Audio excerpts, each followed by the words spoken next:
This is Discourse Lab. MAGA in Trump 2.0 is a cultural phenomenon. I'm Anthony Rispo.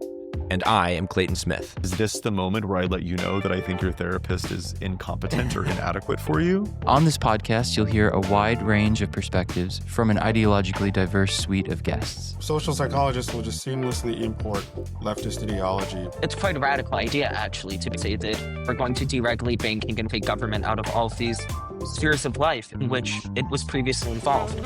Our goal? To use conversation to analyze ideas, test arguments, and question dogmas. Terrorist speech, extremist speech, disinformation, misinformation, all of these concepts are inherently irreducibly subjective. Now, let's head into the lab. All right, everyone. Welcome to another episode of Discourse Lab. This is just another Anthony and Clay episode, but we have some really good stuff for you. I'll say that we are finally breaking into like new features with our recording or breaking ground with things that we should have done a long time ago, which is we've got clips that we're going to play, so you'll be able to see the audio, and if you're watching on YouTube, you'll obviously be able to see the video as well. We're going to react to some of those, and it's going to be a little bit more dynamic, I think, so it'll make for a good episode. And the topic of today's episode is the right, broadly speaking, or not the right, I should say, the fringe right, the extreme right, and the weird things that are happening with the Candace Owens and Nick Fuentes types. In fact, those two people in particular. Because I think we talk about, Anthony, we talk about the left a lot for good reason. As two men who are formerly of the left, but then sort of had political awakenings or experienced changes in our political outlook. You, I think, went a little bit more right than I did, but we both had a similar experience, I'd say. I think I'll spoil the punchline here a little bit and say we don't like Candace Owens or Nick Fuentes at all, or Tucker Carlson for that matter. Many issues with all of them for various reasons. Many of those reasons overlap. So that's right. But before we get into that, how you doing, Anthony? I'm doing okay. Just Christmas is upon us. I know that sounds crazy. But as a musician, yes. As a musician, especially one that works for the church, you have to start planning like over the summer. So I'm in the middle of that, and Christmas is like church Super Bowl. Is that pretty much what it is? Actually, Holy Week in the Christian church, Holy Week, the week that outlines the passion of Christ and his Last Supper that comes before it, and just that whole week is a marathon. That's like the culminating to Easter, So, but Christmas is also a lot because it's one holiday that requires just so much fanfare and pomp and circumstance, and to squeeze that into one day one evening, Christmas Eve is a lot. Whereas Holy Week, those of you who are listening who are Christian, you understand that, like I said, this is spread out throughout the week.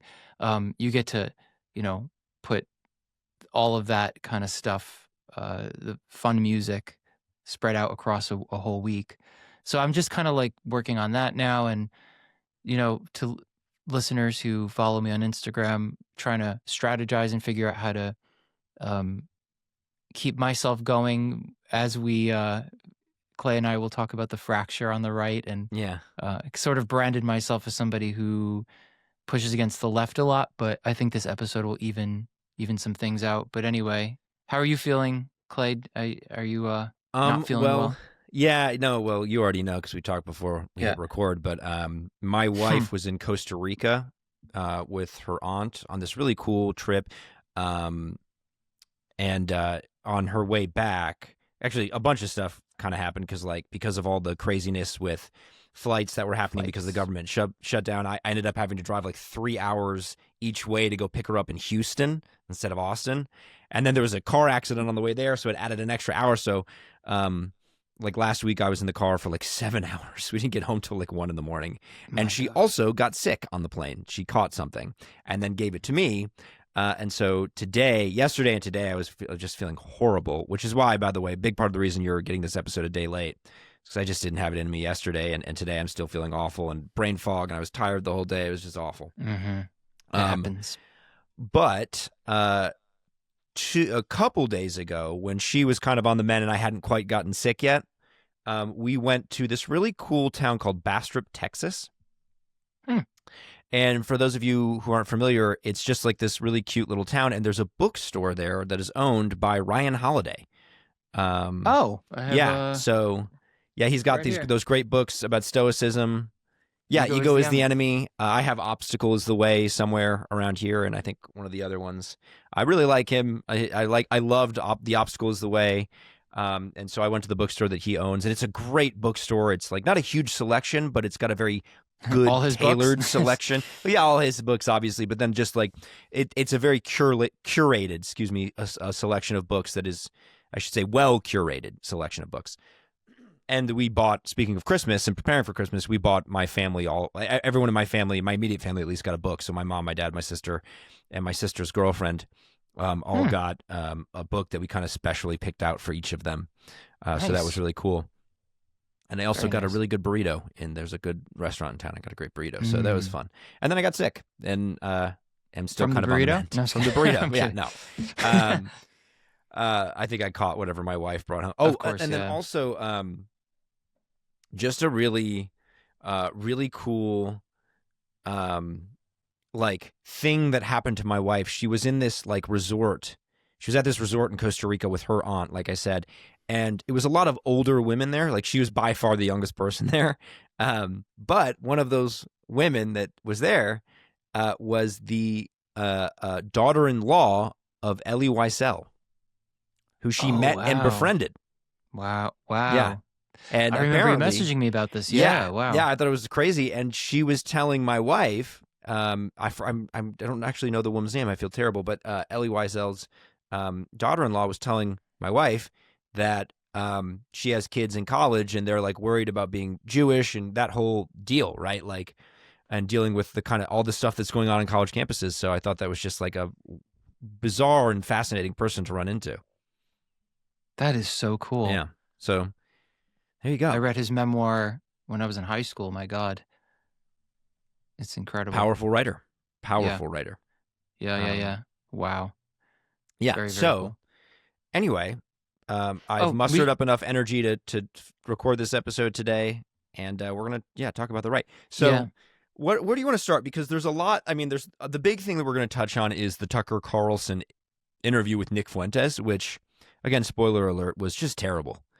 A big shame on Tucker, I will say this, for just doing the most softball, not even softball, but like almost like a puff piece type interview, a sort of laundering of Nick Fuentes's identity or persona, I should say, through the Tucker Carlson interviews, like how I saw it, because Nick Fuentes, as we'll get into, is not a person to be admired, and Tucker asked no good questions.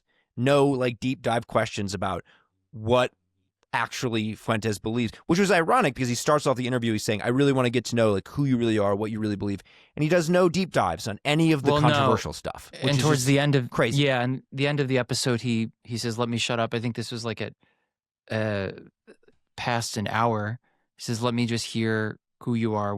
Essentially, who are you?"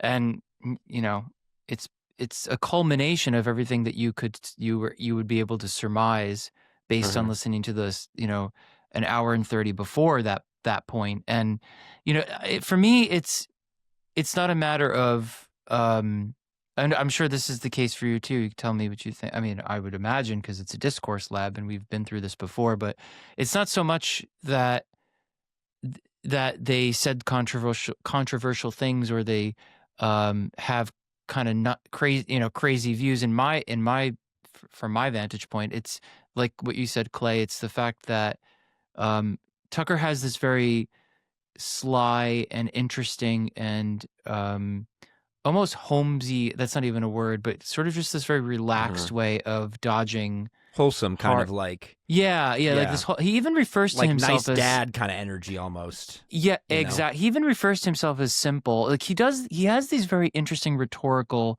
tricks. Yeah, where folksy he kind of. folksy. Yes, but I actually have to say, and I was gonna say this to you before we started recording, so this might not come as a surprise coming from me, but it might be a little bit of a surprise because I'm saying it for the first time.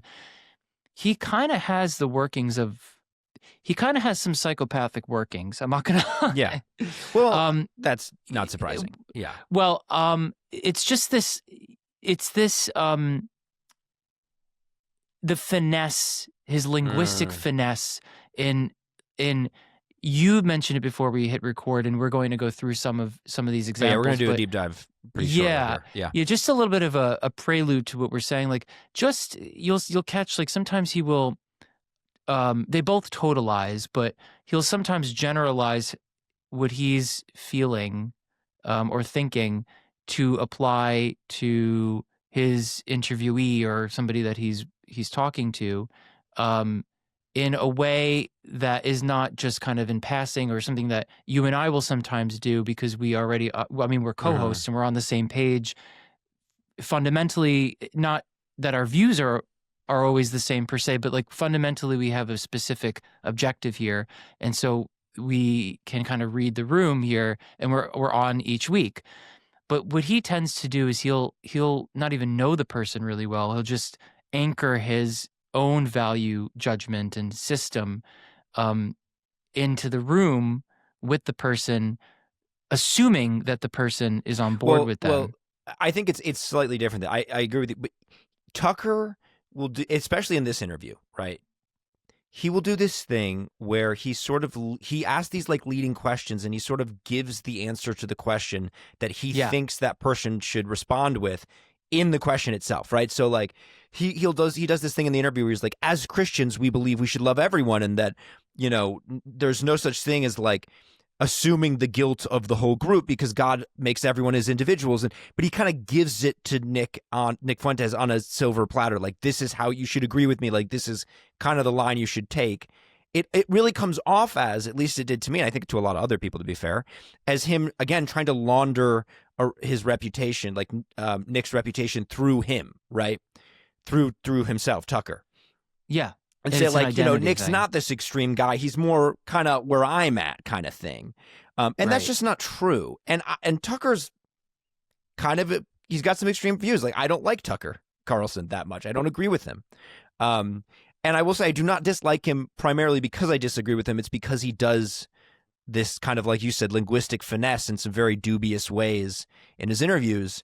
That's like the main reason. Like he strikes me as actually kind of dishonest and conniving.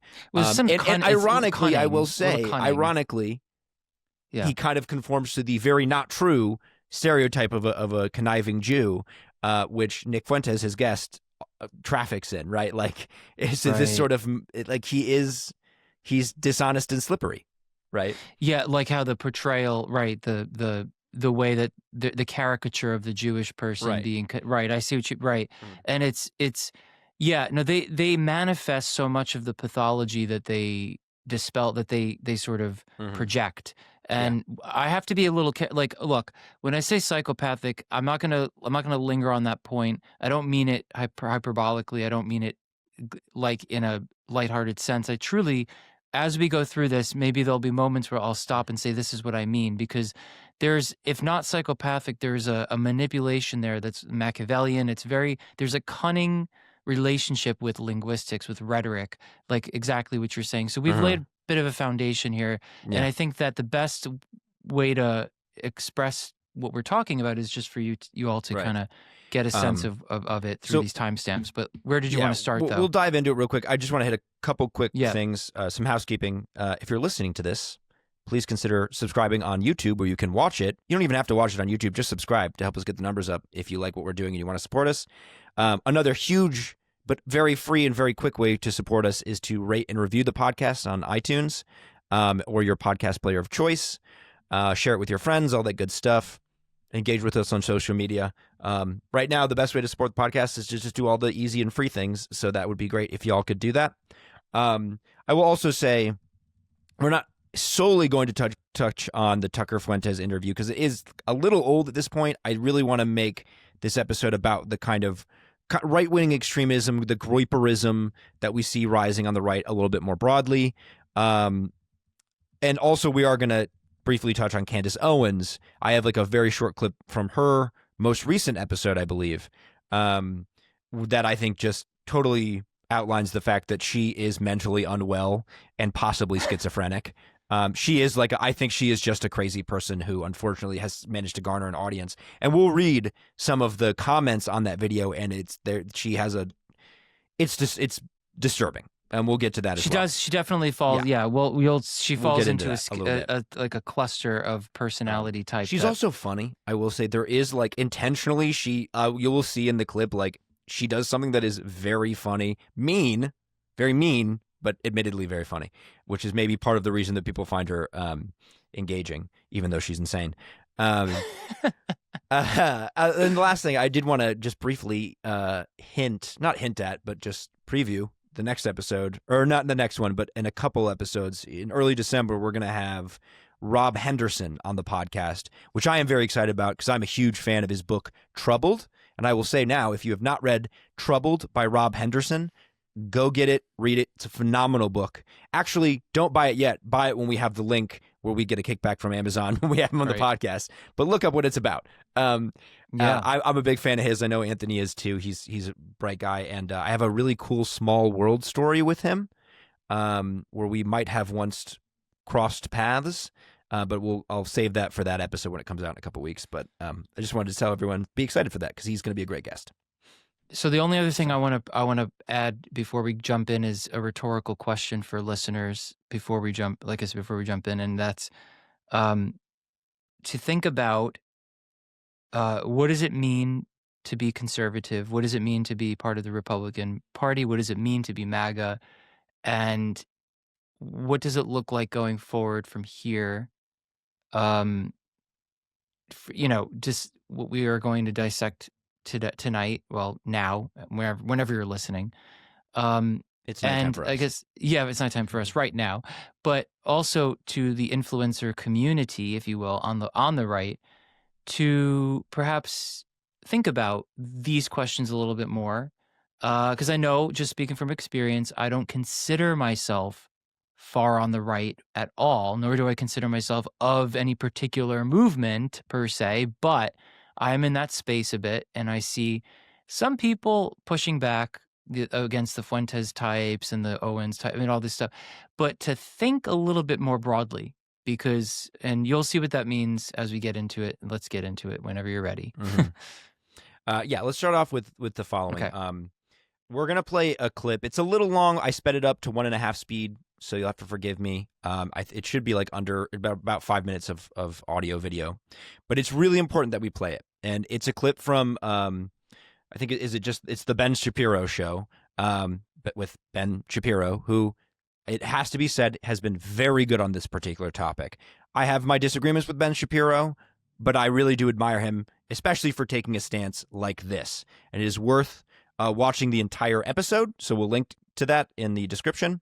But we're going to play a clip from that because he just goes through a couple of the greatest hits, or I guess worst hits, of Nick Fuentes in terms of the horrible things that he has said, which, as Ben points out, Tucker did not ask about at all in this interview, which is just insane to not ask about these quotes and these things that Fuentes has said and espoused. And so it's a very important thing to start off with to give context for the Tucker interview, right? Because I want you to hear these things and just know Tucker didn't ask about any of them, and just understand how outrageous that is. So we're gonna play that here. We're gonna screen share here. Here we go. Booyah! All right, looks great. We're gonna play it now. What Tucker did here, we must actually examine what Nick Fuentes says on his show and has said for almost a decade, because he was asked precisely 0 questions about any of what you're about to see by Tucker Carlson. Nick Fuentes says women want to be raped. A lot of women want to be raped, and when I say raped, I mean that sounds bad when I say it like that. But there's a lot of women that really want a guy to beat the shit out of them. but also they have to pretend. But part of it is they have to pretend like they don't. Nick Fuentes says that his followers should kill, rape, and die in his name. Raise your right hand. All right, everybody, raise your right hand. Raise your right hand. Repeat after me. I will kill, rape, and die for Nicholas J. Fuentes. Nick Fuentes says that women are whores who shouldn't be in politics. I will continue my crusade against women in politics. Because it's always like this, and it's so ironic. Women are like, I don't like, when you say, I like it, you have to affect the face. When you say to repeal the 19th Amendment, that offends me. That hurts my feelings. It's like, have you ever stopped and considered that maybe if you get offended, there's such a strong emotional reaction to political opinions you disagree with across the board. Maybe that's one of the reasons why you shouldn't be making political decisions. I'm not attacking women. I'm attacking whores. You have no problems, right? I'm attacking whores. I'm attacking sluts, stupid, dirty bitches. Nick Fuentes says that Jim Crow was actually better for black people.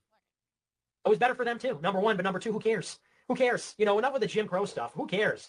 Oh, they had to drink out of a different water fountain. Big fucking deal. Oh no, they had to go to a different school. Their water fountain in that famous picture was worse. Who cares? Grow up, drink out of the fucking water fountain. It's just water. It's the same. You know, and you know, even if it was bad, who cares?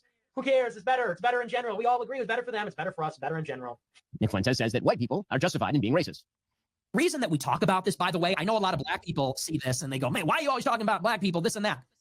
Because there just needs to be some shame here. Well, there's a few reasons. First, white people are every single bit justified in being racist. Every single bit justified, to the extent that that means going out of your way to avoid black people when you see them. Nick Fuentes is a Hitler admirer and a Holocaust denier. Buddy, it's Führer Friday. It is Hitler Friday. Shut up. It is Heil Hitler Friday, nigga. Heil Hitler, all my niggas Nazis. Hitler was a pedophile and kind of a pagan. It's like, well, he was also really fucking cool. So, you know, time to grow up. We're not children anymore. Am I right? Am I right? Am I right, boys? Am I right? Let's go. He was also really fucking cool. It doesn't really sound correct to me. Wait a second. It takes 1 hour to cook a batch of cookies, and you have 15 ovens, probably in 4 different kitchens, right? Doing 24 hours a day, every day for 5 years. How long would it take you to make 6 million? I don't know. It certainly wouldn't be 5 years, right? The math doesn't seem to add up there. The math doesn't quite seem to add up there. I don't think you'd result in 6 million, maybe 200 to 300,000 cookies. And I think the Red Cookie Association said something like that, probably 200 to 300,000 cookies baked, probably. And in addition, you know, in this hypothetical, I imagine that if you took aerial photographs over the kitchens, you would need to see certain smokestacks to release the smoke from baking the cookies, and the smokestacks would project certain shadows, but I guess they're not visible in the aerial photographs taken over the kitchens. Moreover, if you look at the soil texture, it's really not deep enough for mass cookie storage underground. The Jews start all the wars, that perfidious Jews in positions of power ought to be killed, and says the Jews are filth who have to be removed from the country. And once again, remember who is responsible for it all: the Jews. They are responsible for every war in the world. It's not even debatable at this point. This has nothing to do with oil. This has nothing to do with democracy. This has nothing to do with liberal internationalism. We are at war with Iran because they pose a threat to Israel's hegemony. That's why we're bombing their nukes, to pave the way for regime change so Israel can dominate the region, because that makes them the most powerful they can be. There is an occult element at the high levels of society, and specifically among the Jews. So many of the people that are perpetrating the lies and the destruction on the country, they are evildoers. They are people that worship false gods. They are people that practice magic or rituals or whatever. And more than anything, those people need to be, when we take power, they need to be given the death penalty. Straight up. And I'm far more concerned about that than I am about even non-white people or mass migration. These people that are communing with demons and engaging in this sort of witchcraft and stuff, and these people that are suppressing the name Christ and suppressing Christianity, they must be absolutely annihilated when we take power. This is God's country. This is Jesus' country. This is not the domain of atheists or devil worshippers or perfidious Jews. This is Christ's country. Josh Hammer and Mark Levin, fuck these people. Like, deeply, seriously. All real Americans, if you are a real American, if you were born in this country, I don't even care who you are, what you are, if you are a real American that loves this country, you have generations in this country, your family or you fought for this flag, fought for the Constitution, fought for our church, fought for our civilization. For all of you, I say about Josh Hammer and Mark Levin and Laura Loomer, fuck them. Fuck them. Deeply, seriously, get them the fuck out of our country. Nick Fuentes, it should be mentioned, despises Donald Trump and the MAGA movement as well. Fuck you. Fuck you. You suck. You are fat. You are a joke. You are stupid. You are not funny. You are not as smart as you think you are. You are, and honestly, and if you watch my show, you know I've been very critical. I've never been this far. This just goes to show this entire thing has been a scam. When we look back on the history of populism in America, we are going to look back on the MAGA movement as the biggest scam in American history. And the liberals were right. The MAGA supporters were had. They were. So, That right there is just a brief glimpse into the twisted mind of Nick Fuentes, and there's plenty more. All right, so that's good. Oh my God. You know, I hadn't watched that, Clay, like in totality, and I just Yeah. This is a mentally unstable, very, very unwell individual. And I'm not just saying that from the reaction based on those videos alone. I already had that in mind after watching the 2-hour interview with Tucker Carlson, but this individual is truly unwell. Truly. Yeah. Yeah.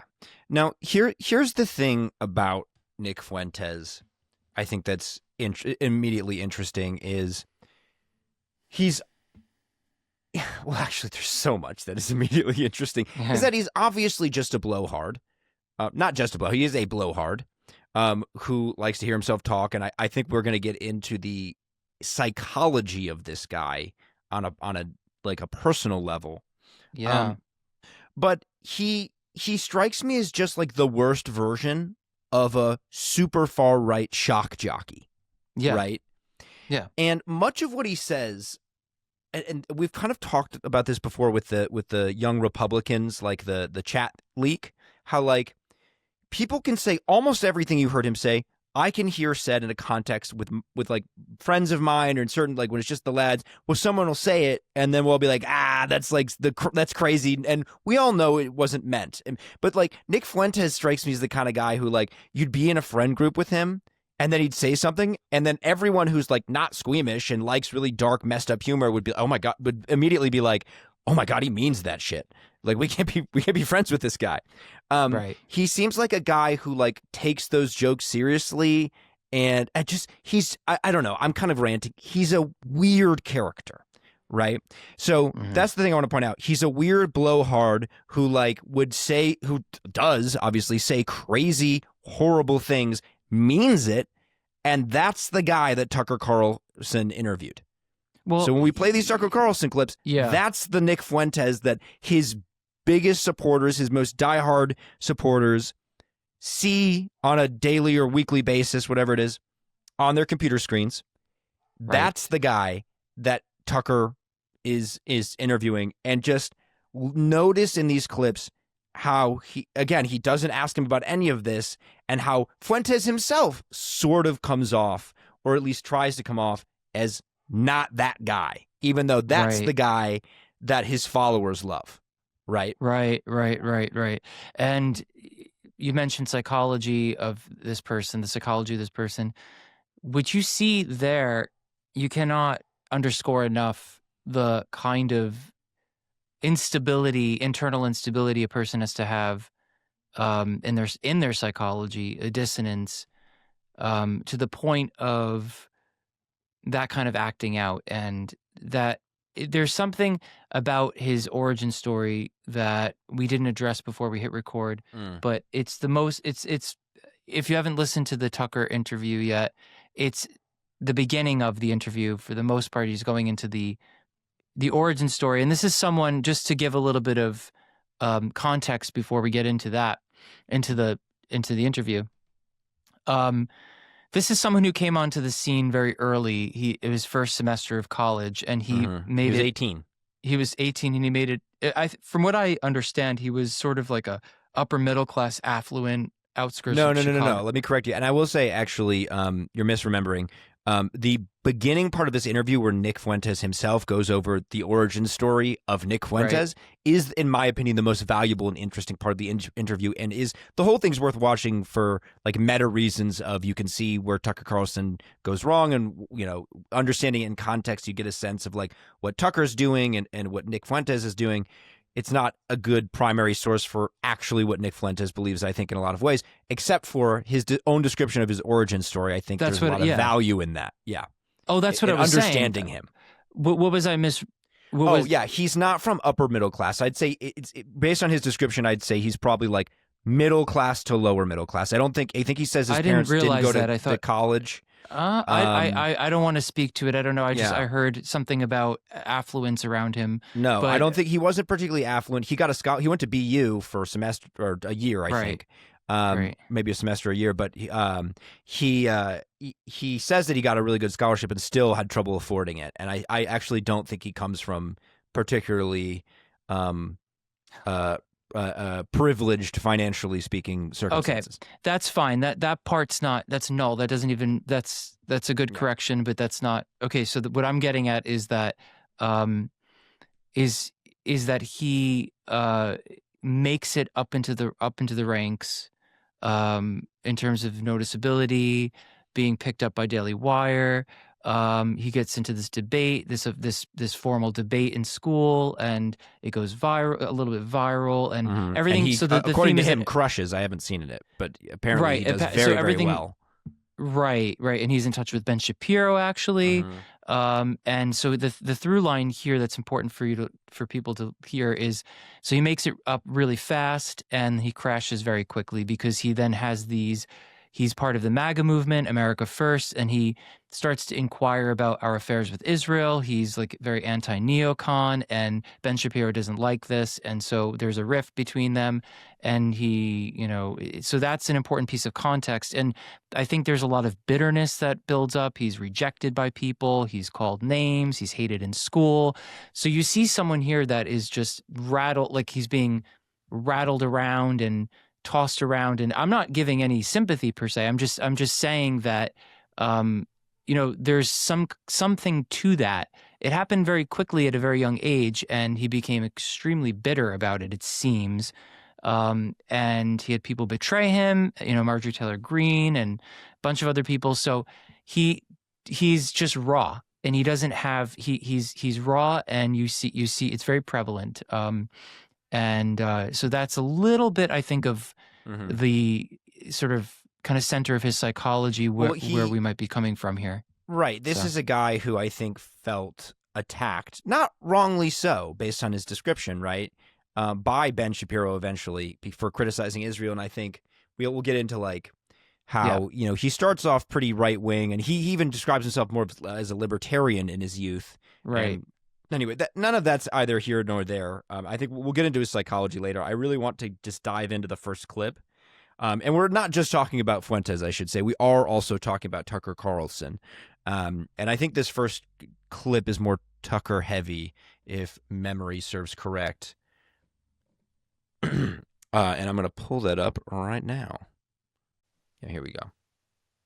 So now we begin just our analysis of the parts of the interview we found particularly interesting. When people call you names, like they always called me racist, and I would always think to myself, I'm actually not. I would tell you if I was racist. I'm a little sexist, but I'm not racist. And I never understood why they did that. And then I thought maybe the point is to make me racist. Where you just get to a point where you're like, well, if you're going to slander me, then I'll just become the thing you're calling me.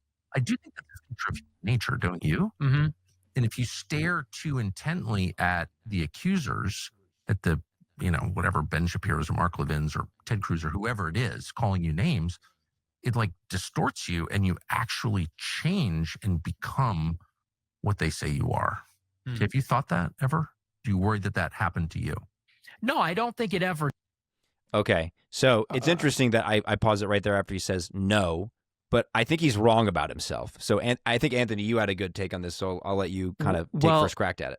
Okay, well, what Tucker is explaining, in my view, I'm not first of all, listeners, I'm as much of a as much of a psychologically oriented person I am. I'm not a clinician, but I can tell you pretty confidently. But what Tucker is getting at is really a lack of sense of self. If you have to modify, or if you feel like others are modifying you based on the things they say about you, that's actually the very thing that people like him would criticize the left of over-articulating in their personalities, which is this outsourcing of the self and kind of giving it to a group, or really lacking autonomy, lacking the capacity to, first of all, regulate yourself and deal with that conflict head on, and then essentially becoming the thing that they call you. That's like fundamentally somebody who has a fractured sense of self. And I think that I think I could kind of see how that could happen over time. Slowly, a little bit, you become immersed in a certain group, and you put up these defenses, and maybe you or you put up these defenses and you reject it, or you actually kind of become the thing that people say you are, they think you are. That's just, you're very impressionable, you're easily swayed.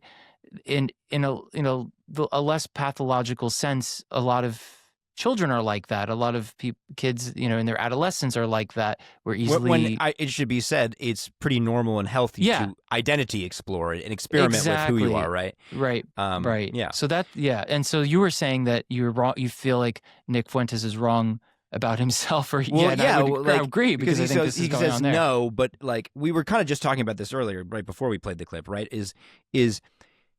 Watch the interview, at least the first part where he kind of describes his own origin story, but he talks about how he kind of starts off as a libertarian type, and then slowly over time things happen to where he morphs into the Groyper king that we know today. But I think a lot of what affected him was, and this is a critique of Ben Shapiro, though I do like him, is the way he was treated by Ben and other people for criticizing Israel, right? Like, I don't agree. It should be said, neither of us agree with his takes on Israel, even before they got extreme, right? But he would criticize Israel and make these kind of like not milquetoast, but like very commonplace critiques of like, why are we sending them so much money and blah, blah, blah, blah, blah. And I'm just asking questions kind of thing. And instead of like just meeting him head on and being like, hey, it's fair to want to know where your taxpayer dollars are going. Here's why. He was kind of pretty quickly accused of anti-Semitism. And so my pet theory would be he was someone who was poised to maybe go in that direction from the start, but possibly if someone had intervened in the right way, he might not have. Yeah. Except for the fact that he was attacked so viciously when he wasn't really that big of a figure that it kind of pushed him. I mean, this is a phenomenon we're not unfamiliar with, right? Of like people get attacked so much that they kind of become more hardened and more extreme in their beliefs as a sort of defense mechanism, right? And I think that might be what, at least partially, what happened with Nick Fuentes. And that's kind of, I think that's what Tucker is saying too. Like people. Well, I think that is what he's saying. Yeah, yeah. But then Tucker does go on to say later on. He says later on in the episode, the interview, why do you care so much? Just get over it, right? Like, who cares? Like and it's such a double standard, and there's so lot much of dissonance there. So anyway, a lot of that in this interview, I will say. Like a lot of dissonance. Actually, it's worth pointing out, Tucker himself has changed a lot. If you look at like Tucker from 20 years ago, Fox News, he seems really, really, really reasonable. Right, whether or not you disagree with him, like he doesn't come off as extreme. He comes off as like well spoken and like, all right, well, like he makes some good points kind of guy. And the Tucker now is completely different from that guy. The Tucker from 20 years ago would think the Tucker now is crazy, and I wonder if part of that is also a result of Tucker being attacked by people so much that it slowly pushes. I mean, I'm sure it's more complicated than this, but at least one factor in his trajectory is that him being attacked. And as you point out, Anthony, maybe he, on a personal level, a subjective level, he is the kind of person who is less solidified in his own sense of self. I was just going to say that. So he's more susceptible to that kind of thing. Perhaps Nick Fuentes is as well. Yeah, exactly. And that's what I want to say, is that, to reiterate, is that if you're in show business or you're doing what they're doing, a lot of this is happening to you. But I would argue that lots of people in that sphere have, huge egos, okay, but most of them are not having this complete breakdown of the self. From your observation, I don't know, because I don't know all of them, but what you're seeing now in this interview as we continue is a high expression of this breakdown of self, and it's a theme that's specific to this kind of personality constellation they both seem to have. So anyway, let's move on. This one is this is a good one. This is Nick Fuentes describing Republicans and what aren't who he thinks aren't like real Republicans or shouldn't be considered real Republicans. The problem is that they have usurped. The base is extremely conservative, extremely anti-left, but the Republican Party, like those that represent them, are not at all. A lot of them are atheists, a lot of them are gay, a lot of them are feminists. And so I said, like, we kind of need to rally like Trump did, rally the base against the establishment, and then take the fight to the left as the true alternative. And if you could win that, then you win the country. That was kind of Trump's model. What did you see as like the most important gatekeepers that needed to be overturned, pushed aside in order to do this? It was the Zionist Jews, like Dave Rubin, like Ben Shapiro, like Dennis Prager. It was these the guys that were really controlling the media apparatus that seemed to me to be the biggest impediment. Fox is not a Jewish business, though. Well, Rupert Murdoch is an ally of Netanyahu, so he's aligned. Yeah. Yeah. Stop sharing the screen here. It's about the issue of the establishment being, Democrats and Republicans being one and the same, and he's getting into what he thinks. This was where Fuentes plays identity politics. He has a problem with Republicans that are gay. Feminist is a really loaded word, and it can mean all kinds of different things, but I get the sense that he has a problem with Republicans and conservatives who think that women should have equal rights. Right? Or be in politics or to be in politics. As he said in the clip early on in the episode. Right. And then, of course, he goes on, as we just listened to the first round, he goes on to blame the Jews, the Zionists, right? So what's your take on this? Because you had a piece you wanted to say on this. Well, no, exactly what you said. It is identity politics, totally. It's exactly what you see. It's the same temperament on the left. That's why extremism at the substrate level is dysregulation, a problem with ambiguity, closed-mindedness, the incapacity to integrate new information, and the flavor of that extremity is just that. It's the flavor. It's that he thinks this way and they think that way. It's just what undergirds it is this extremism, and it accentuates it. And for him, they're both identity politics, and they're absolutist ways of thinking about the world. It's moral absolutism, and he did it when he Rupert Murdoch. He's associated with Israel, so guilt by association. The left does that a lot, right? And it's this: if you're not on our team, then you're not with us, and you're the enemy. And that's exactly throughout that entire spiel that he just did right there. It's exclusionary. That's exactly, the left does that too. It's the same thing. And this goes back, this is horseshoe theory, right? So much of what we say and we notice and we talk about comes back to horseshoe theory.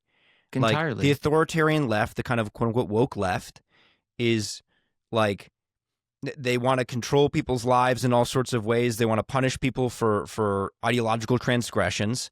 So does Nick Fuentes. Right. Yeah, it's exactly like, think of Ibram X. Kendi with anti-racism, that collapse a whole moral directive into one buzzword, anti-racism. And if you're not anti-racism, then you're complicit and you're racist. And what is that? How do you fight racism? You have to fight it with more racism. What does he say? He says something like that. And it's just collapsed absolutist thinking and guilt by association, these just forceful ways of moralizing your stance to the point where now, if you're a gay Republican, you're not legitimate. Right. You don't have significance because you don't fit this, very specific phenotype of what it, quote, means to be an American. It really comes down to that. It's like, well, I think this will come up in one of the other clips too. He talks about how white people have like a special heritage in this interview in America. Right. And let's keep going through the clips because I want to get to that because there's, I think, a lot to say on this idea. And we've touched on it in other episodes, I think, a little bit. But this idea that America is a white country or a Christian country is in a sense true, but not in the way that the white nationalists would have you believe. And it also isn't as important as they would have you to believe. So, right. If you're interested in going to that, we can jump back. We can go to the 5509 marker because that's where he talks about it, and we can go. Yep. I think let's hit that because I think actually this gets at let's see 5509. Oh, nailed it. This gets at something that's really important. We do, on some level, need to be pro-white, not to the exclusion of everybody else, but recognizing that white people have a special heritage here as Americans. And so the reason I opposed him in 22 was not because I was mad, but it was to say America First cannot backslide into this kind of inclusive populism message, which I perceive to be more like GOP slop. And I'll tell you, when he ran again in 24, I did not oppose him. I did not oppose him. And I would have supported him if he had reached out or something like that. Because for me, it was very political. Okay, that's good. And the person he's referring to is Joe Kent, by the way. Right. Right. But that's not especially important for the context of what we want to talk about, because the thing I'm really interested in here is this idea that white people have a special heritage in this country, or this idea that this idea that that's true and that it matters are both interesting and I think fundamentally flawed as concepts. Yes. So, yes, the people who originally founded this country wrote the founding documents, established the first governments, really, because we had the kind of experiment with more federalism before we got our modern kind of government structure, right? But I digress. These were all white people. These were all Europeans, largely British descended. And the kind of four major cultural groups were all British, from the British Isles, that founded, quote unquote, this country, right? So you had the Puritans from Eastern England, you had the sort of West Country people in the Chesapeake Bay, you had the Southern planters who came from the British Caribbean, and then you had the sort of the Scots-Irish in Appalachia. And then the other non-British groups were still white. I mean, you had the Dutch in New Amsterdam, which became New York, and then you had the sort of Germans in the Pennsylvania area. Those were also early settlers, all white, all Christian of some denomination. You had, again, different sects of Christianity, all Christian. It is also true that the philosophy that undergirds our the political philosophy that sort of established our nation and our political system has its roots in Christian theology. As I often talk about, this great book, Dominion by Tom Holland, sort of outlines the philosophical origins of Western thought in Christianity and the church, and there's a lot more to it that we're not going to cover now, but that is true. So in that sense, we are a Christian nation because we get our philosophy from the Christian tradition, ultimately, is an origin point. And because most of the people who founded this nation were Christian, the vast majority of them were in some form or fashion. For most of our nation's history, we have been both, for all of our nation's history, actually, we have been both majority white and majority Christian. But there is no ought there. And the whole point of our political system was that we established freedom of religion, freedom of thought, right? That we established this idea that people should be free, that all men are created equal. Now, of course, we were born with this inherent obvious hypocrisy in slavery and in the treatment of the Native Americans, but that has less to do with the racial beliefs being baked into our political system and more with really society's beliefs having to catch up with the political system that the Founding Fathers had established. Because you look at and also just our understanding of the falsehood of race science, right? Because when you look at the Founding Fathers like Jefferson and Washington, right, when they write and talk about slavery, they know it's wrong and they feel like they can't get rid of it for economic and political stability reasons, and this goes into history, blah, blah, blah, blah, blah. The point I'm trying to make is the thing that guys like Nick Fuentes get wrong is because of that fact of history of the majority white, majority Christian situation that we have lived with, which is, and again, to be fair, we're becoming less white and less Christian as time goes on. That is what we should be, and that is what we should preserve, and that's what they're trying to quote unquote conserve, is this kind of white Christian social power and political power, and that just isn't how it should be. Right. Yeah. And they sort of go, this whole Christian nation thing, which is a whole other episode. It kind of ties into knots we should have my friend who's a professor, an ethics philosophy professor, to talk about this specifically, natural law, um, which I really, off the top of my head, I cannot elaborate on in its fullest context, but the sort of like a universal moral standard that we're all sentient, we're sentient beings, and we all ought to, the ought comes into play here, where you are to be treated as a human being, as a sentient human being with worth, value inherently, and that's about the only thing I can think of in our sort of national creed, if you will, where we're sort of called to. It sounds, I'm sort of like using sort of a religious language here, but there's a sense of duty to one another, to protect one another, and that's why we have the law. That's why we have due process. That's why we have all these institutions in place to protect each other, so that our personhood is protected, and we have all that baked into our founding documents, and there is nothing in our founding documents that necessitates being white, or that necessitates an ethnocentrism. Which, by the way, I think ethnocentrism was coined in like the early 20th century. But regardless, I mean, that sentiment still, you could argue going back that there was an ethnocentrism that still existed during slavery and all that stuff. But the point being, there is just this idea that we are, that we came here and we were, I say we, but let's just say the settlers from Britain, they were white. There is nothing that follows after that, and the evidence is baked into our founding documents, and that's pretty much where that comes from. So I mean, I don't know if it should be said that also Nick Fuentes is Catholic, and none of the founders, to my knowledge, were maybe from the Southern colony. I'm not sure. I don't think so.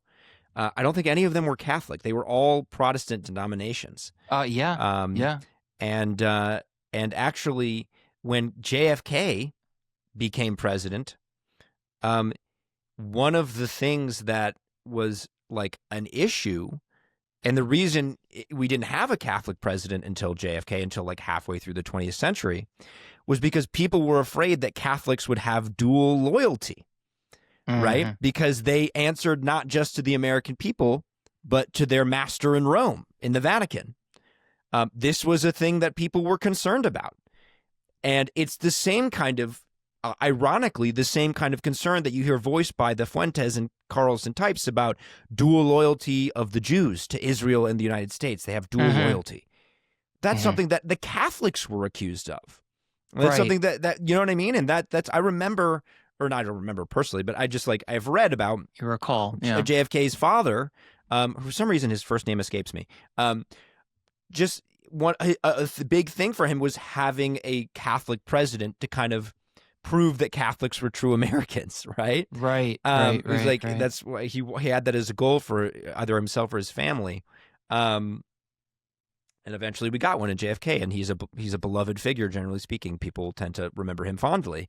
So yeah, the idea that this should be a Christian nation the way, the original Americans intended, it's like, Nick, you wouldn't have been included in that as a Catholic. Well, you wouldn't have been included in that as an Irish, Italian, and Mexican individual. Right, that's the other thing. I mean, now he might claim, well, it's, the Mexican descent is from Europe. Well, I mean, it doesn't matter because you still were in English. Yeah, right. So the Italians weren't treated super well. Your people, Anthony, were not treated super well, especially since they weren't just Italian, they were Sicilian. Exactly. And that's an important difference. Right. So what is he talking about? Like he doesn't, this on its face is like wild because he negates himself from the whole thing. Let's keep continue, moving. Right? Let's keep moving. All right, you want to go back to? Let's go back. We got a lot of them. I think we're going to have to skip a couple. Let's get to the 5733, the identity of the Jews. This is what we were just kind of talking about. Oh, sure, right? Yeah. Subject, so I know, but I also think there's like a true, not just principle, but like spiritual reality that we have to defend, which is God created every person as an individual, not as a group. No woman gave birth to a community. Like, we hate that kind of thinking, right? Yeah. Okay. Just thinking like that. Okay, I'm going to stop right here just to make a point. You just heard those clips from the Ben Shapiro show.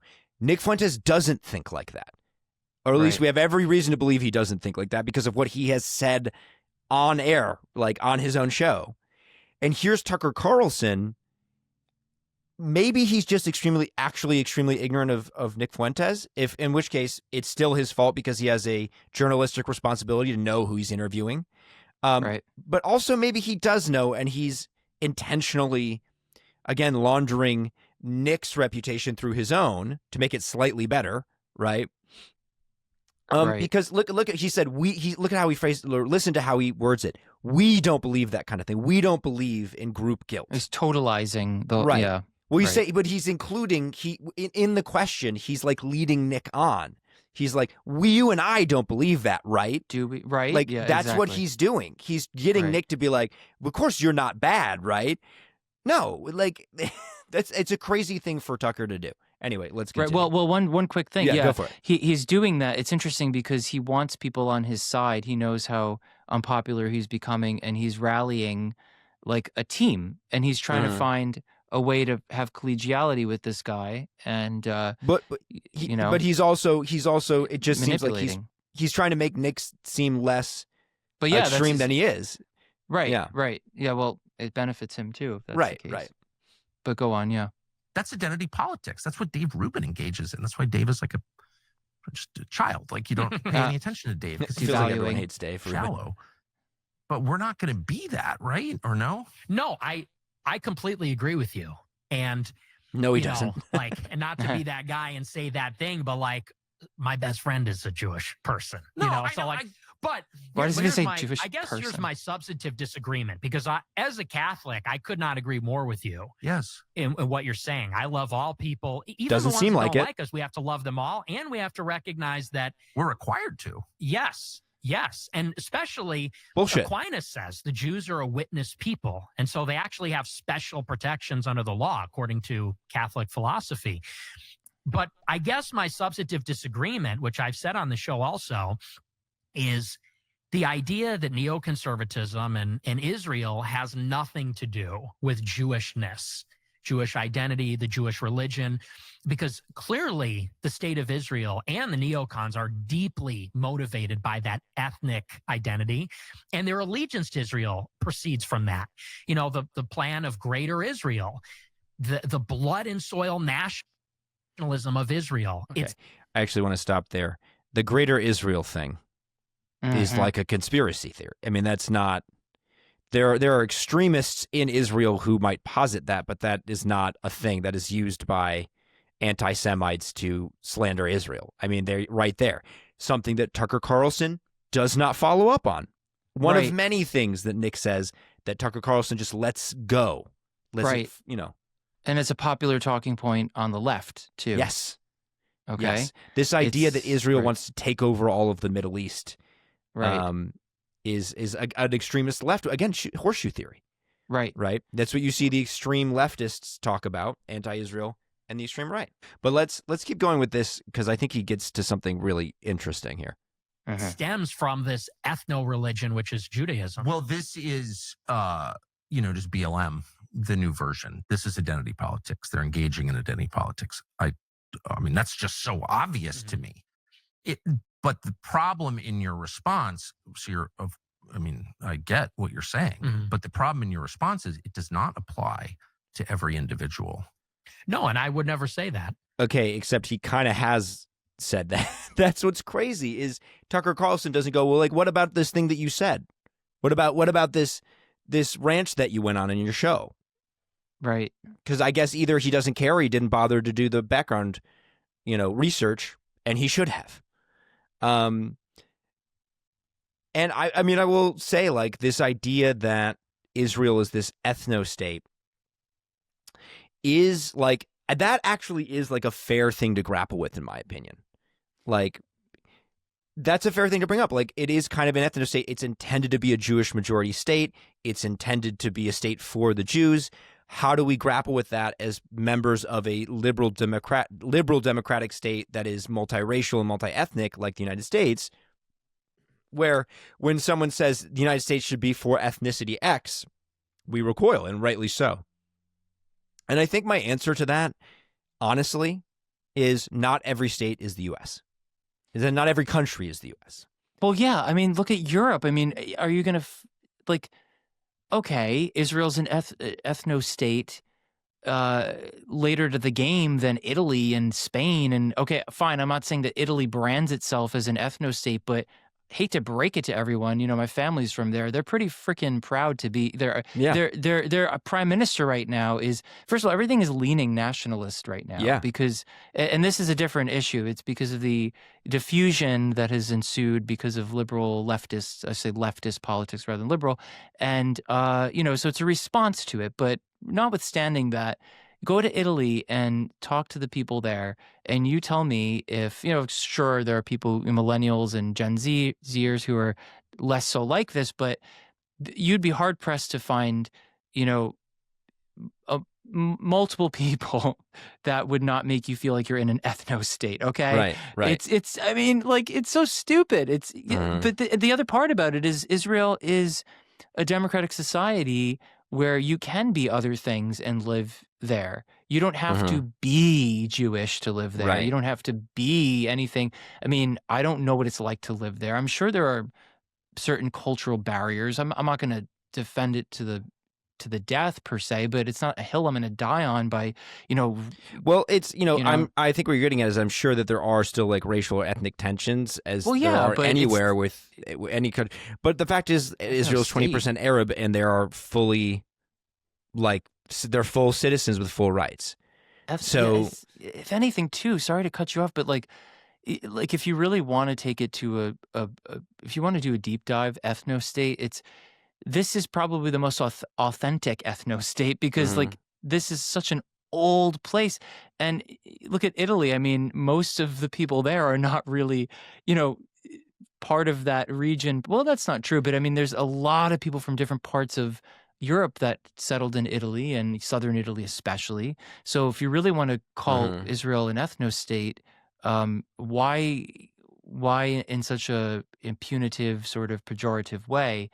I mean, the other thing, the complication with Israel is that it is like there is a ethnic majority in terms of like the ethnicity of Jewishness, but they're also racially diverse. Like most Jews in Israel are brown. They're from the Middle East. Well, yeah, and there are also like Ethiopian Jews. And so racially, it's even within the Jewish community, there's a lot of racial diversity. Which like further kind of muddles that, like, well, it's just an ethno state. It's like, well, it totally muddles it, because in Jewish, not every nation can be a diverse, multicultural, multiracial society like the U.S. is and should be, right? Or many of the New World kind of are like the British Commonwealth or British descended nations like New Zealand and Australia and U.S. to some degree are liberal and open and multicultural. But like, does anyone expect that of Vietnam? Does anyone expect that of Kenya or Saudi Arabia or Japan? Right. Why is it such a exactly? No one's like Japan's an ethno state. It's like, yeah, it's an ethno state. They just it just is like, and they have problems with racism in Japan. Like totally, we cannot pass this moment without his we have to address his BLM comment. It is so funny how he equates this to BLM, because you made a point that was really good before we hit record about this ridiculous comparison between the Jewish state, or what we've been seeing so far lately, and BLM, like the grievances of BLM versus the grievances of the Jewish people. So what did you say before about just like, so this comparison, this is interesting. We were talking about this before we were recording. Yeah. BLM was a movement, and when I'm gonna say BLM, I mean like the actual organization, but also just kind of like the protests and riots that we saw in the summer of 2020, right? Was largely fueled by a misinterpretation or a misconception of what America was, or the racial situation in America. Where, like, you know, there's this thing that people always know, which is if you ask like the average liberal how many unarmed black people are murdered by the police every year, you'll often get numbers in the hundreds or thousands. And it's actually something like 10 to 20, which is bad. I mean, ideally it should be 0. Don't get me wrong. But it's not 1,000. It's not 500. You know, Mm-mm. it's not even 100. It's not even 50. And also, it's kind of fueled by this misconception that that differences in outcome are always the result of some sort of systemic racism, Right. instead of, you know, cultural differences and all these like different nuanced factors. That really, actually, a lot of it just comes down to culture, which, to be fair, also has its roots in like racism and power dynamics and things like that historically. Sure, But like, you know, absolutely, someone right. like Thomas Sowell points out that like if you break up white people into different ethnic groups, you find that Russians will make more money than French descended white Americans. And it's like, is that the result of systemic racism against French people? Right. Like, probably not. Or if you break up like categories of different black people, so like descendants of slaves versus people who are coming from Nigeria or the Caribbean or something, you'll get differences in outcome. Right. And it's like, is that explained by systemic? Of course it's not explained by systemic racism. And so there's just, it's much more nuanced. And so there's that misconception, right? And so a lot of the extremity we saw in BLM was a reaction to things that were either hyperbole or fiction. Right, exactly. Whereas the Jewish the experience or the concerns of Jews across the world in the United States and Europe and in Israel are very real, right? Because anti-Semitism is one of, if not the most prevalent kinds of discrimination and hate crimes. Like anti-Semitic hate crimes are really tough to measure, I will say. So you have to take those with a grain of salt. But there are, it seems like, more anti-Semitic hate crimes than any other kind.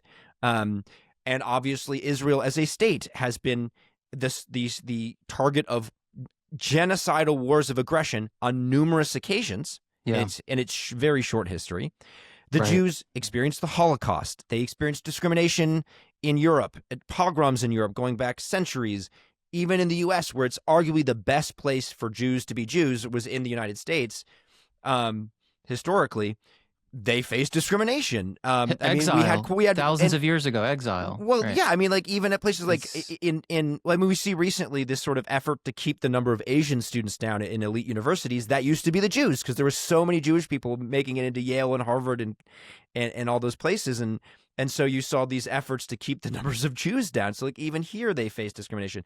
So I actually think the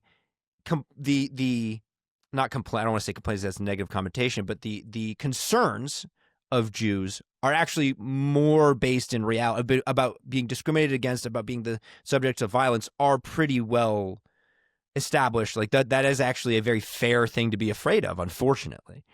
So that was this my no, it's great. Thank you for this comparison. Is just more evidence to me of the reductive nature of Tucker Carlson's mind and how he computes these complex things by collapsing them down to nothing, essentially.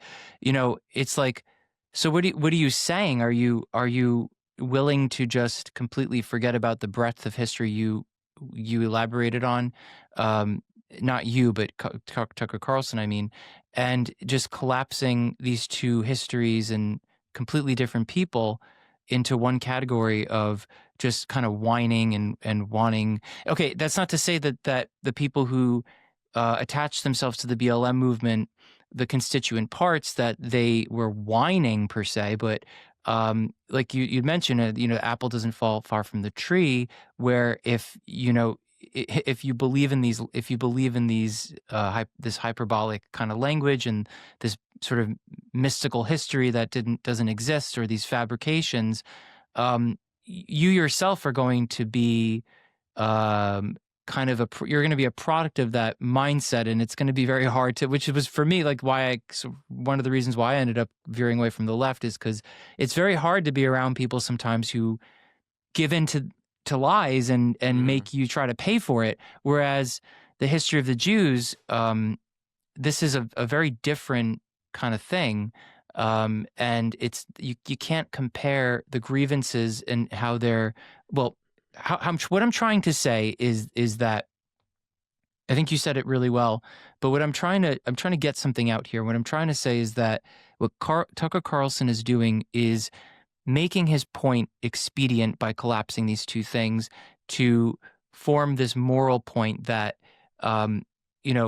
these are just people on the periphery who are complaining all the time, and it just gives my argument more leverage to cover up the fact that I have a problem with the Jewish people and the Jewish state, because they're just like, it's just a woke thing. They're just trying to make us all feel bad, and it's just it's the a BLM false movement. comparison, right? Exactly, because it's like they're saying like this is just like that whole woke BLM thing. It's like right, not really.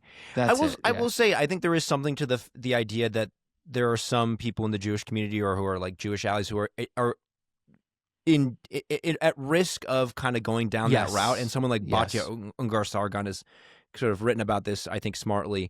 So it's not a nothing concern to be like, well, we don't want the Jews to then become the people who are like, we're always victims, because it's easy to fall into that trap. But I mean, they have just like legitimate grievances. Right. I mean, this is the just guy who just got elected disproportionate. mayor has said of New York said some, one of the most Jewish cities in the world, has said some pretty sketchy things, shall we say, about Israel that aren't just criticisms of policy or something, but do kind of smell of anti-Semitism. And the last thing I'll say, then we can move on for sure, is what I want to clarify something. When I said kind of talking about the weight of the grievances between the Jews and the blacks, I don't mean to say, and I'm not trying to save face here, I want to be clear. I'm not saying that the blacks in America didn't have it tough. I'm not saying that. But like, to your point, Clay, when you take into account in totality, when you take into account the Jews as a group of people, you're looking at thousands of years of history of this kind of problem. Sorry about that. You're good. Whereas you have different folks from different parts of the world coming into America, so from Africa, from the Caribbeans, who are not experiencing, like kind of your allusion to, you went to Thomas Sowell to explain the difference, how people experience differentials and outcomes. It's not a wholesale thing that's happening to black people per se. Anyway, well, it's just the. I mean, obviously, there's a horrible history of racism in this country. Sure, that is undeniable.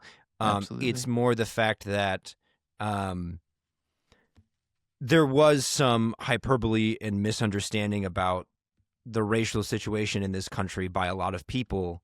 That is right to point out, where it's like, okay, actually, thousands of black people aren't murdered every year.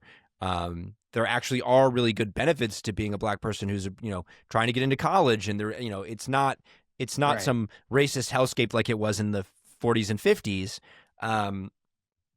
And some people just didn't seem to understand or weren't willing to acknowledge that fact. Whereas there actually are real problems with the way that Jews are perceived and treated often, and the way that they're talked about today, that is very real and is not a hyper. I mean, sometimes I do think people kind of get into hyperbole, I will admit, because like I said, it's easy to fall into the victim mindset, but it's not, but the hyperbole isn't nearly as frequent and as extreme as, like we would hear sometimes among like BLM protesters, right? And so that's, I think, what we're talking about. I want to skip ahead to, I think, just the most outrageous thing that Tucker Carlson didn't follow up on. And we're going to pull it up right now, which is this. And this just goes to show that Nick Fuentes is stupid. And it's Stalin's birthday. Oh. I'm a fan. You're a fan of Stalin's? Mm-hmm. Always an admirer, but we don't need to go into that. I guess. Let's okay. Let's get back. We'll circle back to that. It was. Spoiler alert: they do not circle back to that, Nope. which is crazy. You don't circle back to that. You stop and you go, explain yourself right now. Right. Stalin was responsible for the deaths of tens of millions of people. A manufactured famine in Ukraine, roughly 4 or 5, maybe even a little over. I think it's about 5 million people starved to death in Ukraine. Yeah. An utter failure of a quote leader. Nothing admirable about him whatsoever. Oh yeah, let's just go down some of the greatest hits of Stalin for a second here. The Holodomor is what I was referring to, the famine in Ukraine, which was manufactured, right? By the Soviet government, I should say. Stalin purges the Soviet leadership, military leadership, of some of its most experienced and intelligent generals and military leaders, because he's a paranoid like weirdo who's, I guess it's not that weird to think that to be afraid that someone's going to off you and try to assassinate you in the context of that time and place. But regardless, he has all these military leaders killed so that when they get into the Second World War, they experience a dearth of good military leadership, which they crucially need. Right. Stalin, him and his generals' tactics basically involve throwing waves of their own men at the Germans to stop them, because Stalin foolishly gets into a non-aggression pact with Hitler and refuses to acknowledge the obvious signs that Hitler is going to break the pact and betray him. Stalin, of course, under Stalin's regime, countless people are disappeared, aka murdered, or put into the gulags for thought crimes, for just all kinds of completely mundane things, or for speaking out against a regime that was, of course, obviously oppressive. He was a horrible dictator who was directly responsible for the deaths of, again, tens of millions of people, and even those he didn't kill, he's responsible for how many millions suffering. And Nick Fuentes says he's a fan of this guy. And he says he's a Christian. Also, Soviet Union, not exactly friendly to the church. No, not at all. Not at all. The Russian Orthodox Church basically had to go underground for decades. Priests and religious figures were persecuted in the Soviet Union. And this deeply religious Christian man is a fan of Stalin, and Tucker Carlson doesn't push him on it, doesn't ask any follow-up questions. It's just a preposterous thing to not do on the part of Carlson. Preposterous. Well, it really does express a characterological deficit or something going on specifically with Tucker Carlson, especially like going back to my comment about his psychology to some degree. And of course I can't know entirely, but just given what he's expressing here or lack thereof, it's exploitative and it's cunning and it's frighteningly it's almost parasitic, because he knows that, I think he understands, I would say, Carlson is 50 something years old. I think he understands the weight of supporting somebody saying they support one of the worst possible people to ever walk the face of the earth. But he almost leads with a smile, and that's concerning and odd, and it really is emblematic of something far darker in a person's personality structure. I really do believe that these two men are I believe that they're truly starving for relevancy, and they know just how unpopular they are, but they're doing everything they can to remain popular and relevant. But the deepest and darkest aspects of their personality structure is what is propping that up. It's like grasping at straws. They have a very odd way of conversing that makes you feel like, oh my God, these are intrusive thoughts. A friend told me, actually, it was an interesting way of thinking about Fuentes. Like he embodies intrusive thoughts. Like you kind of were saying at the beginning of the conversation, like you're talking to people and you know you're all joking, but you know that it's a joke. But this is not. And just when I heard him laud and sort of praise Stalin right there, that tells me that this person, at least to some degree, there's a very low resolution reading I have of it because I don't know him personally, but it tells me that he's really out for something. And that concerns me because Nick Fuentes is positioned for possibly being a political leader, right? And he has all the workings of someone that could be a Stalin, frankly. And people think that people on the left especially really think that that's Donald Trump, and they miscalculated. And I understand why they thought that about him, but Trump's not ideological.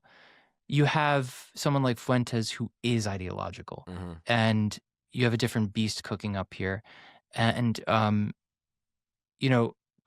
Tucker Carlson seems to be his biggest cheerleader right now in this discussion. Again, it's just such a softball kind of puff piece interview because, like, okay, the Stalin comment doesn't push back on it. Nick Fuentes says things like, "Oh, white people have a special heritage in this country." That's something you follow up on. And Tucker, by the way, Tucker knows this. Tucker knows he should follow up on the Stalin comment. That's what I'm talking He about. knows you should follow up on the white people have a special heritage in this country comment. He knows he should follow up on a great number of other things that Fuentes says in this interview. And I know that because I've seen him do scathing interviews with someone like Ted Cruz. Yeah. And so he knows how to do it. He knows he should do it. On the amount of the population of Iran. You see him. He Ream a new one? grilled Cruz for not knowing the population of Iran off the top of his head.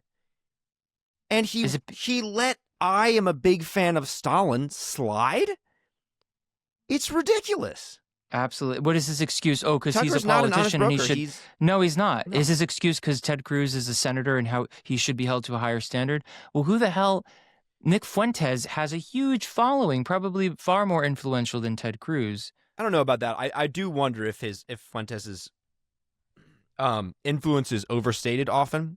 Do you think because so? of like a fear factor where like he's so crazy and he says such horrible things that that maybe I don't know. I don't know. So like maybe I'm wrong about that. There was an article written in the Free Press by Rod Dreher, who he apparently has heard through the grapevines through his friends in Washington in conservative circles, who thinks that 30 to 40% of like young conservatives in Washington are like Groyper types, which is very disturbing to think about. And maybe this is supported by the fact that, the chat leaks from the young Republicans, like maybe this is something that is more influential than we would certainly like it to be. I mean, I wouldn't doubt, I put it this way. I won't say definitively, but I wouldn't doubt it. It wouldn't surprise me. It wouldn't surprise me. It wouldn't surprise me at all. But I'm also not totally convinced it's true yet. I think it's very, very possible. Well, I mean, he's got the workings of he has the workings of a dictator. He does. Yeah. No question. Did you want to take it to the? But we've been going for like an hour and a half, and I did want to broaden the scope of this. I would just say, everyone, like, listen to this interview. And keep in mind the clips. Watch Ben Shapiro's episode. We'll link everything in the bio. Watch Ben Shapiro first, then watch this interview, because you'll get a sense of who Fuentes really is from Ben.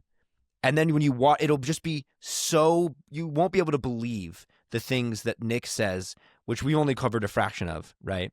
That Tucker lets slide or kind of whitewashes or something like that, or just kind of skips over. You won't believe how Tucker's kind of leading him into saying the right thing with the questions themselves. It's extremely, it's just journalistic malpractice. I mean, it's just like preposterous for him to do that. Yeah. But I do want to I want to move on to this clip because we've been going for a while of Candace Owens, right. Anthony. I really want you to watch it because as we said at the beginning, she's crazy.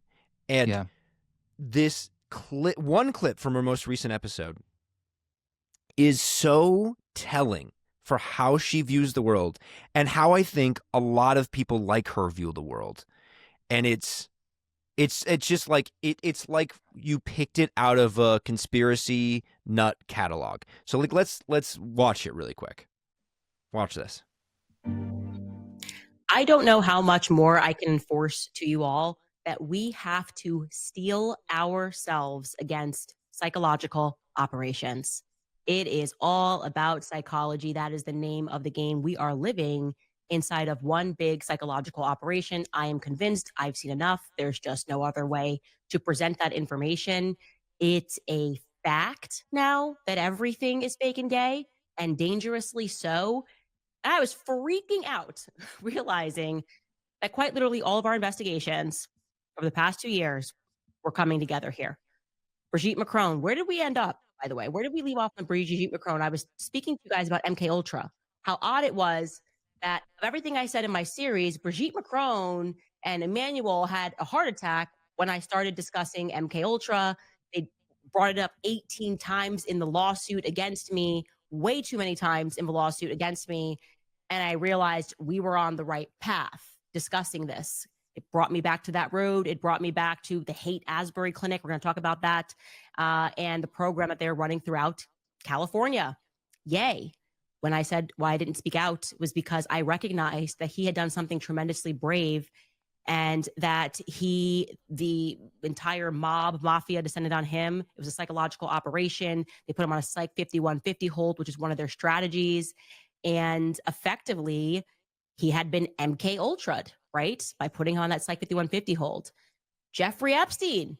I did a mini series on Jeffrey Epstein. We spoke about the blackmail. We spoke about the trafficking through big companies, because nobody blinks an eye. If it's a modeling agency, nobody blinks an eye, as he was funding tons of mechanisms, particularly models in movies. Harvey Weinstein connection. I spoke with him.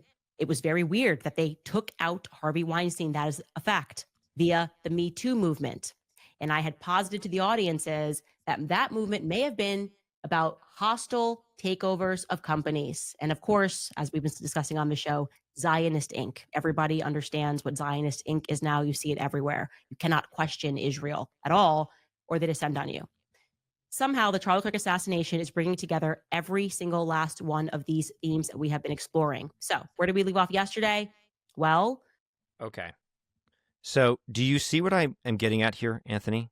She connects the Brigitte Macron thing that is totally, I mean, she totally made up, right? Like this idea that Brigitte Macron is secretly a man, to Kanye West, to, Jeffrey Epstein, to Harvey Weinstein, to Zionism, to the MK Ultra program, right?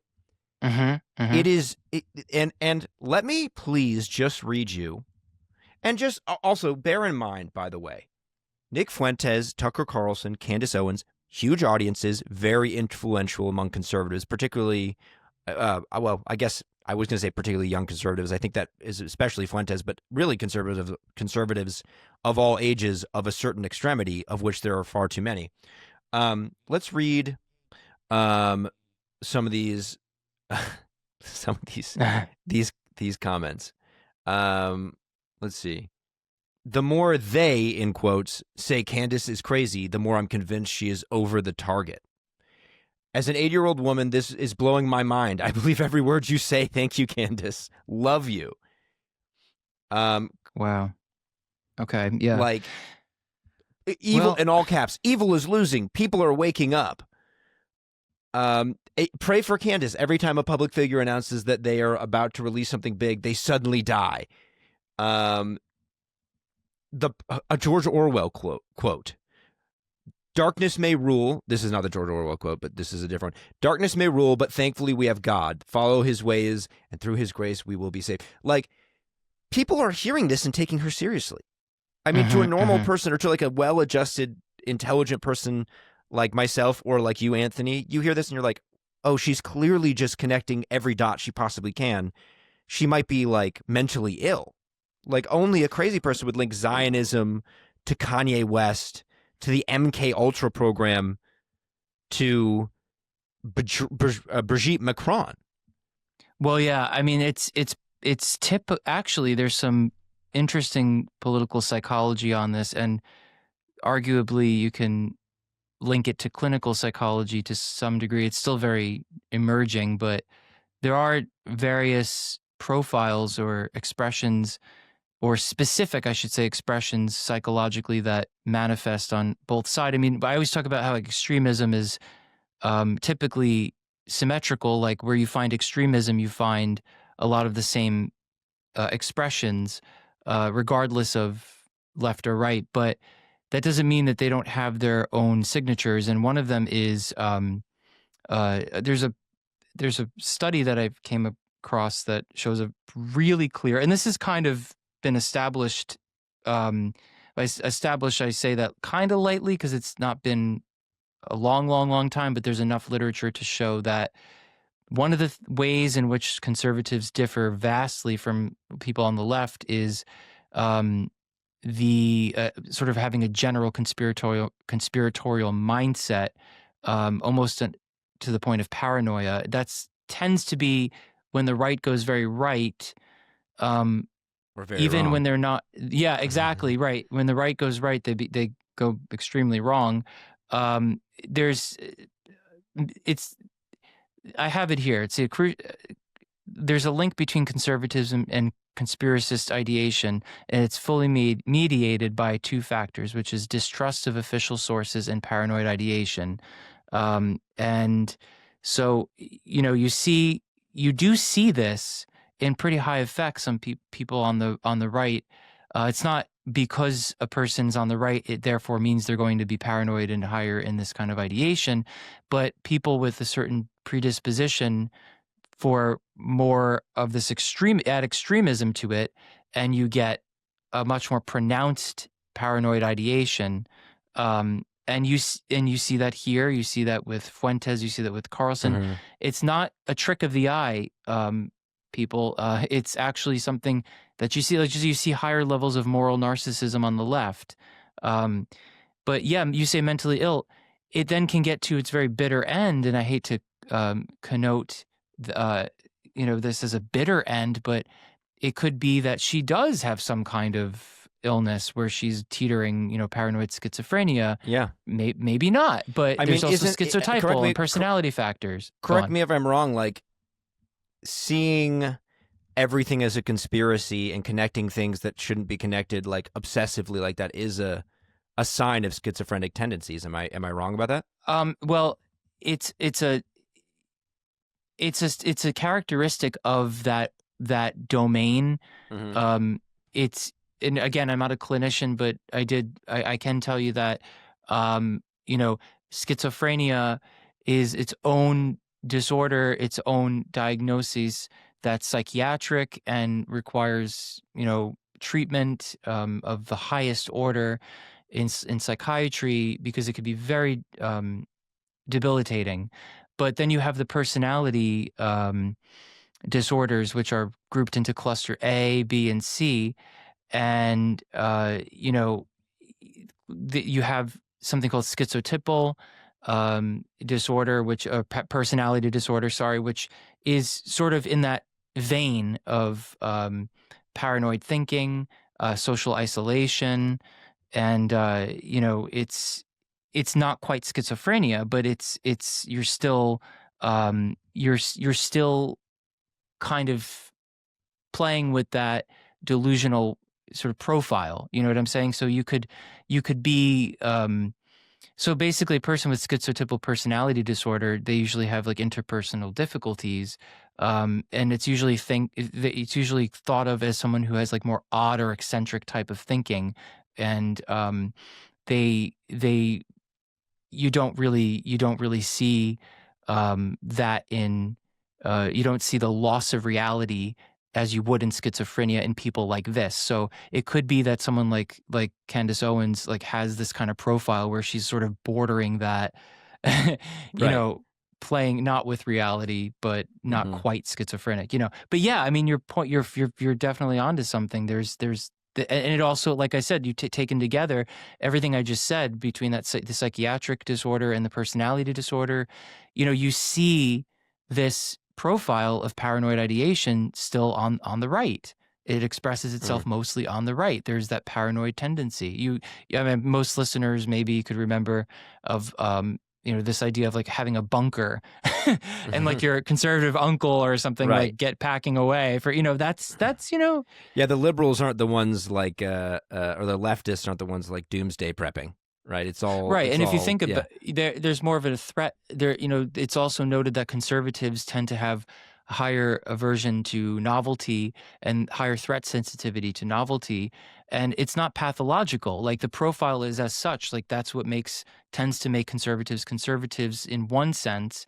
They're more protective and more. They have more of a kind of they think of parameters and borders, but when it gets pathological, it looks like Candace Owens and Nick Fuentes. But anyway, I digress. I think that's pretty interesting stuff to think about. I do want to make a distinction, at least perceptually, like for me. I don't like Tucker Carlson because I think he is intentionally shepherding in extreme views, the extreme views of Nick Fuentes and his ilk, by kind of putting a fresh coat of paint on someone like Nick in the interview, giving him a softball puff piece interview, making him seem more reasonable than he really is. I don't like Nick Fuentes because I think his views are insane. I also disagree with Tucker on a lot, but excuse me. And so I see them and I get offended and I feel angry, if I'm being honest with you, just like my gut reaction. Yeah. When I listen to Candace Owens, like this clip, I really do feel like kind of sad. Like I do. It's just like, oh, this is a crazy person. I feel bad for her. I'm like, oh, that poor girl. She's just totally lost the plot. Like it's almost, I don't want to take away responsibility from her, right? But I get that, I will admit, like I get this gut feeling of like, oh, it's not her fault. She just is insane. Like it's not her fault that she's insane, but someone needs to help her, you know?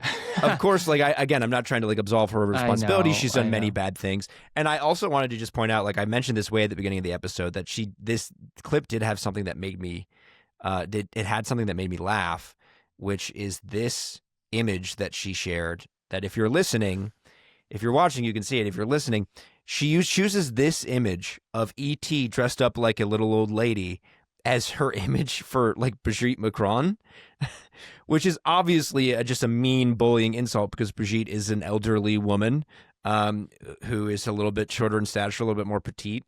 It also made me laugh. It really did. It did make me, I was like, Jesus, it made me chuckle.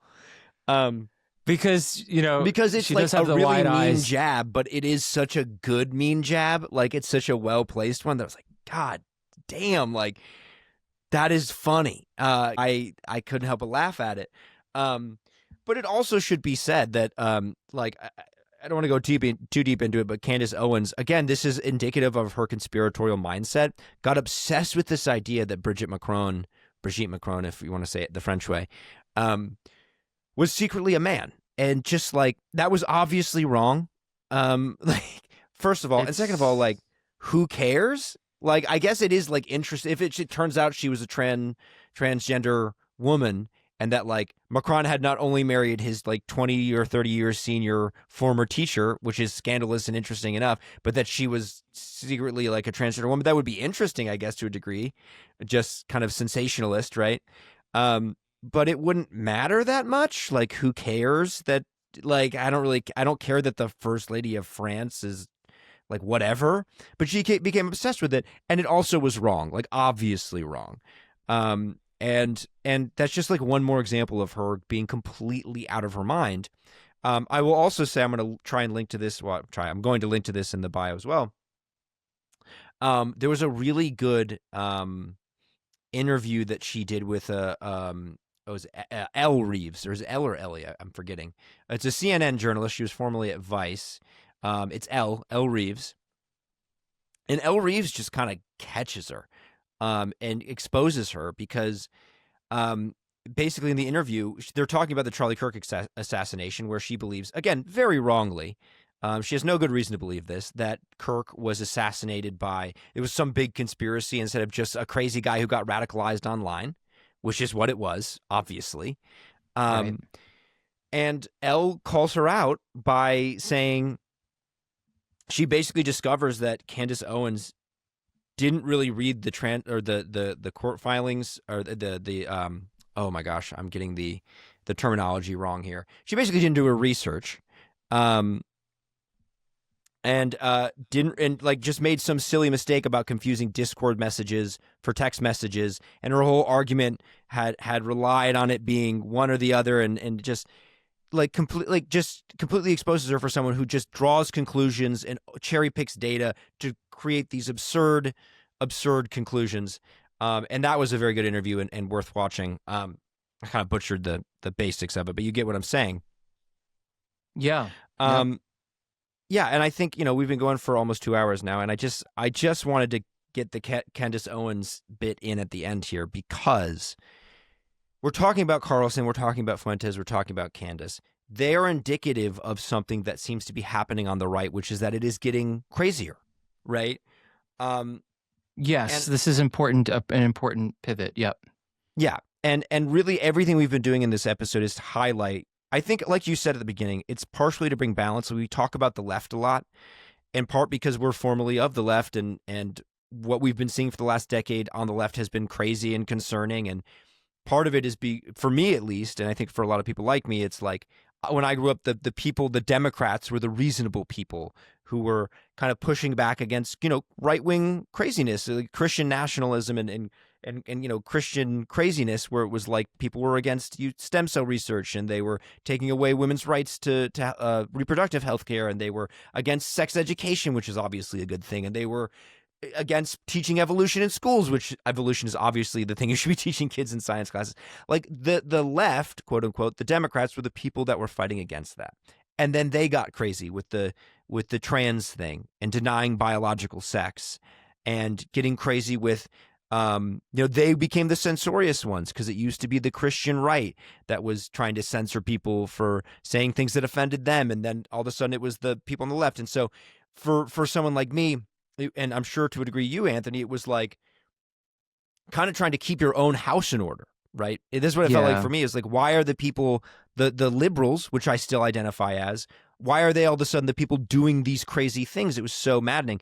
But it should be said that the right has their fair share of crazies, as we have demonstrated here today, and we shouldn't take our eye off that ball, right? Well, yeah, absolutely. I do think, though, yes, I mean, it's important to even it out. I think that the influencer spotlight right now on the right is struggling a little bit to figure out how to properly, if you want to say properly, or how to do this, how to like be able to speak to their values of pluralism that they've been espousing, in pushing against the woke cancel culture, PC culture, all that stuff, kind of imposing definitional, sort of this kind of prescriptive attribution, sort of attributing these definitional like sort of like, you are white, so therefore you're a horrible bigoted racist, or at least doing it in a softball way too, by guilting people into believing that they're more privileged because they're white. Just these very, or expressing it when they don't believe it, right? Yeah, this sort of the catechism of woke, and sort of normalizing the feeling of this idea that there's an original sin, based on the color of your skin and based on your heterosexuality and being a male and all this, and sort of a lot of these are interesting to talk about because they're not just the left went nuts one day and that's it. They all are a culmination of a cultural hegemony from the left, from 50s, 60s, 70s, Right. 80s, 90s. And so I will say that I think the left has a far more sort of a much more pronounced stamp in our culture because it permeated, Hollywood, media, academia. So I don't think there's a symmetry in terms of dissemination on the right. I think the right has its place in government, to the point of the populists and the neocons. I think you're down. I don't think so. But go on. I'm well, curious. just because like. I wasn't really saying. Well, let me just caveat. I'm not downplaying. I'm not actually trying to downplay the potency of the right. I'm just saying that I think that the longevity of the left far outweighs. Well, that's what I think. I think you're missing something. I mean, I agree with you in the sense. I agree with you on your analysis of the fact that, or you're pointing out the fact that these kind of ideas that we saw in the quote unquote, I always say that, but like, I guess woke is the best word. This woke movement that we saw in the last decade goes back to like, post-colonial studies and like the Frankfurt School and critical theory and all of these things that go back decades and decades and decades. But the kind of white nationalism that Fuentes espouses, the kind of Christian supremacy that Tucker seems to be flirting with, and of course Nick Fuentes, the kind of anti-Semitism that we see from the Candace Owens types, and Nick Fuentes and Tucker Carlson, that also goes back deep in history. I mean, we had a huge. Yeah. I mean, that is a bubbling up of something that we had to a degree successfully and rightfully repressed and sort of subdued in our culture that seems to be rising again, bubbling up again. That's true. Yeah, that's true. I think. Yeah, go on. Yeah, I think that. Okay, that's true. That's 100% true, actually. But what I'm saying is that is sort of a tit for tat. I guess to add some nuance to what I'm saying is that you have this leftist movement, this assortment of leftism, if you will, coming together in the 50s, 60s, like, as early as really the 20s on, to be honest with you, and pushing against really capitalism and the free markets and that's more later in the, when the sort of social democrats come into play from Europe and seep into the academia. But the point that I'm really getting at is that you have, yes, this white supremacy, you have this Christian nationalism, or this just Christian ethos that has pervaded our history, really since I can't remember when that started to come into age, more pronounced, I don't know. But really what I'm saying is that you kind of had a tit for tat happen where you then had the sort of leftist class impose its directives and its theories, kind of superimposing itself onto our American sort of creed, if you will, like I said before, our American this sort of foundation, and really kind of penetrate the systems that inform us culturally. Like I said, Hollywood, film, art, government at a much later point, but still bureaucratically speaking, and then also the academia, all these different off-ramps, these different places where it was able to establish itself ideologically, where it couldn't outside of those spaces. So it was its own systemic infusion of ideology that I think has been more potent over the past 50 or so years. And because we had just had it in our minds that, it's inevitable we're going to have gay marriage. It's inevitable women are going to be able to have abortions. This inevitability that we feel comes of cultural evolution, if you will, comes because of the left, really. And I think it's fair to say that the right... Yeah, but you described two good things. You Well, described two things. I'm very in support of gay marriage and the right to choose.